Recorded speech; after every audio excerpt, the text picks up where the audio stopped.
For this first segment of Weather FAQ, I wanted to talk about something that not only I talk about a lot, but you ask about a lot. And when I put out the request for suggestions for this segment, I think this was the first question I got. What is the cap? Now, the cap is a layer of warm, stable air that moves off of the high plateaus of Mexico into Texas.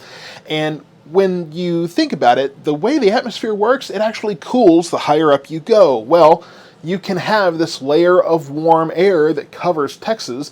When you send up a an air balloon, you can see that it gets cooler and cooler, and then suddenly there's this layer of warmer air that it encounters between 1,000 and 2,000 feet up in the air. So the way it works is you've got this layer of warm, stable air aloft, and unstable air, which is your lift. I've talked about lift many times, that creates your thunderstorms. That lift tries to make it through, but it acts almost as a shield, as a cap.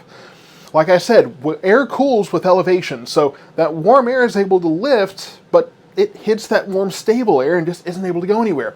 Now, you can have elevated showers and thunderstorms that are above the cap, but the unstable air is not able to move up and feed those showers and thunderstorms to create severe weather. Sometimes it stops development of any kind of thunderstorms at all. So that's the way that the cap works, and that's what's actually happening when we talk about this cap covering North Texas and preventing storms from developing. Now, you can break through the cap. There's a couple of ways to do that. Number one, you have to have really warm temperatures at the surface. You have warm enough temperatures to break through that cap.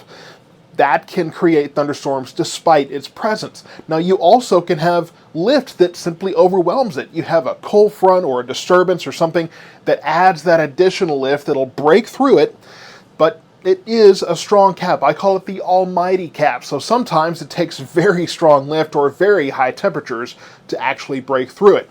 But I hope that helps you understand exactly what we're talking about when we talk about what I call the almighty cap that we tend to have over in North Texas, and usually, not all the time, but usually can prevent thunderstorms from developing, or at least severe thunderstorms from developing over our area.